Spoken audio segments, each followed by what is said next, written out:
Hello everyone and welcome to 90 days target series for CPU. आज day 68 है, 11 अगस्त 2023 यानी कि फ्राइडे के लिए टारगेट है। तो देखते हैं आज हमें क्या करना है।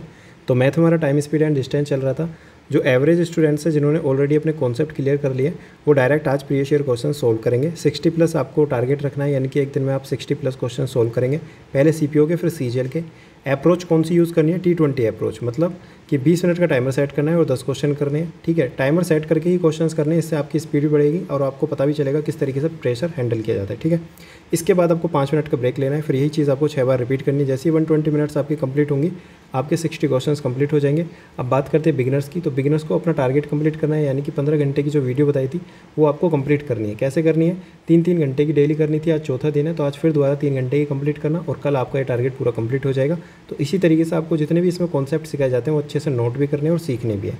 इसके अलावा जो क्वेश्चंस होते हैं उनका स्क्रीनशॉट लेना है। अब बात करते हैं इंग्लिश की। तो इंग्लिश ग्रामर में आज आपको फिलअप प्रैक्टिस करनी है 50 प्लस। अब इसमें 3 तरह के क्वेश्चंस आएंगे, एक फ्रेजल वर्ब, दूसरा वोकैब और तीसरा ग्रामर।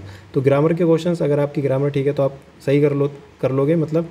और उसके अलावा जो ये वोकैब और फ्रेजल वर्ब है ये याद करने वाली चीज़ें हैं, तो आपको यहाँ पे प्रॉब्लम आएगी सबसे ज़्यादा फ्रेजल वर्ब में और वोकैब में।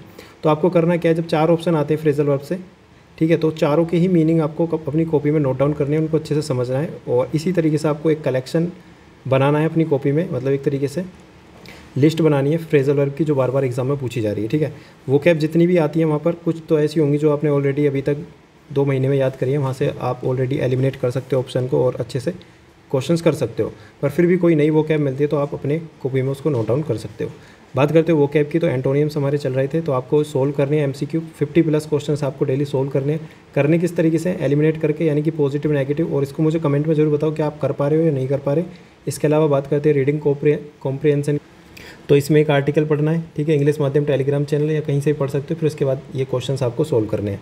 जनरल अवेयरनेस में देखो आपको स्टैटिक में एक टॉपिक रिवाइज करना है। कोई भी स्टैटिक का टॉपिक आप रिवाइज कर सकते हो, काफ़ी हमने कर लिए हैं टॉपिक, तो उनमें से ऐसा टॉपिक उठाना जो आपको लगता है कि मैं बार बार इसको भूल रहा हूँ। ठीक है, अब बात करते हैं करंट अफेयर की। तो आज फरवरी के करंट अफेयर स्टार्ट करेंगे। 2 दिन के अंदर आपको फर्स्ट रीडिंग करनी है और फिर उसके बाद 2 दिन आपको सेकंड रीडिंग करनी है, या आप डायरेक्ट 3 दिन के बाद एक दिन में अपने क्वेश्चंस प्रैक्टिस या उस पीडीएफ को रिवाइज कर सकते हो। तो कैसे भी कर सकते हो, टारगेट यही कि 4 दिन के अंदर आपको करंट अफेयर 2 बार रीड करनी है। ठीक है, कहाँ से करने हैं? इंडोलॉगस, रवि जीएस हिंदी मीडियम के लिए, इंग्लिश मीडियम के लिए इंडोलॉगस, या कोई भी आपके पास सोर्स हो वहाँ से भी आप कर सकते हो, पर टाइम के अकॉर्डिंग अपना कंप्लीट कर लेना।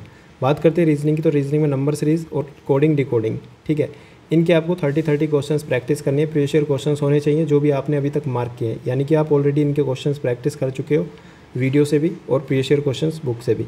तो आपको क्या करना है, जो डिफिकल्ट क्वेश्चंस जो आपके पास कलेक्ट है, ठीक है, उन्हीं को आपको बार बार प्रैक्टिस करना है। तो मार्क क्वेश्चंस प्रैक्टिस कर लेना अच्छे से और 8 घंटे का टाइम टेबल इसको फॉलो करो और बी कंसिस्टेंट, अच्छे से अपना टारगेट कंप्लीट करते रहो। जो भी कोई दिक्कत आ रही है कमेंट सेक्शन में ज़रूर बताना। ठीक है।